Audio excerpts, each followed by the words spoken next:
Do users or third-party systems upload data to your S3 buckets?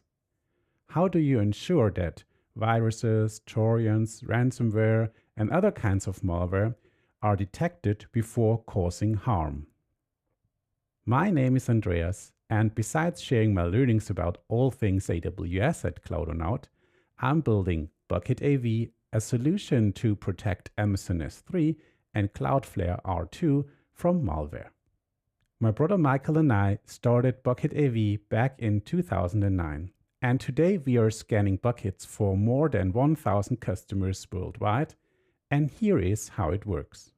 So let's upload 2 files to a bucket protected by bucketAV. One of the files is a PDF, the other one is an executable which contains malware. So after the upload finish, immediately bucketAV scans the files. And the demo PDF is here in the bucket. Let's open it up because I want to show you that bucketAV also adds a tag with the value clean to that file, which means it has been scanned and is clean. But where is the executable file? This file has been moved by bucketAV to a quarantine bucket that we configured. And here you find the infected file. And if you open this file, again, there is a tag, but this time it shows it is infected.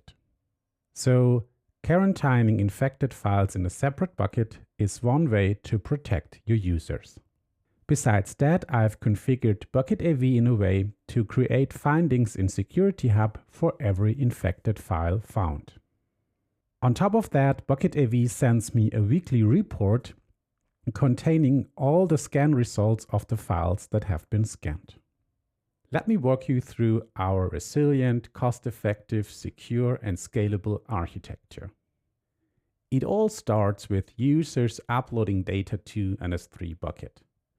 From there, a scan job is triggered either via S3 event notifications or event bridge.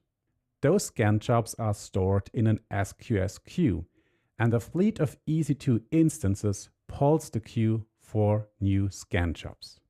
Once an EC2 instance starts working on a scan job, bucketAV downloads the file from S3, then runs the scan engine, which is either cloudonaut or Sophos, and then sends the scan result to an SNS topic.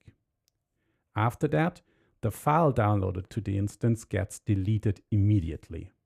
From the SNS topic, we basically fan out the result, the scan result, to Lambda functions or reporting tools, for example. And typical add-ons that we provide do move clean files to different buckets, quarantine infected files, or delete infected files, for example. Last but not least, I want to show you how to install bucketAV in your AWS account. Start at bucketAV's marketplace listing and go to View Purchase Options. There, review and accept the terms.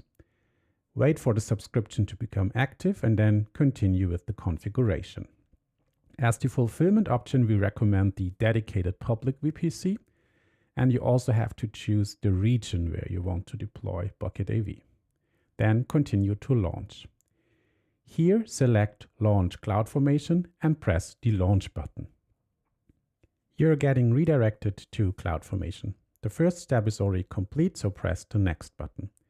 In the second step, enter bucketAV as the stack name, select an EC2 key pair, and keep the rest of the parameters as they are. In the third step of the wizard, you can keep everything as it is, except at the end acknowledge that CloudFormation might create IAM resources. The fourth step in the wizard is just to review everything, so scroll down to the button and press the Submit button. Now, CloudFormation creates all the infrastructure, all the resources required by bucketAV, and after it reaches Create Complete, you're ready to proceed. Go to CloudWatch and open the dashboard created by bucketAV. Here you find information about the system status, and also you can configure scanning from here. In this example, I'm enabling real-time scanning for the bucket cloudonaut demo. And that's it. We are done. Protect Amazon S3 and Cloudflare R2 from viruses and malware by installing bucketAV to your AWS account. Check out bucketAV.com to learn about all features, even those that did not fit into this short video. And if you want to try bucketAV for free, send me a message.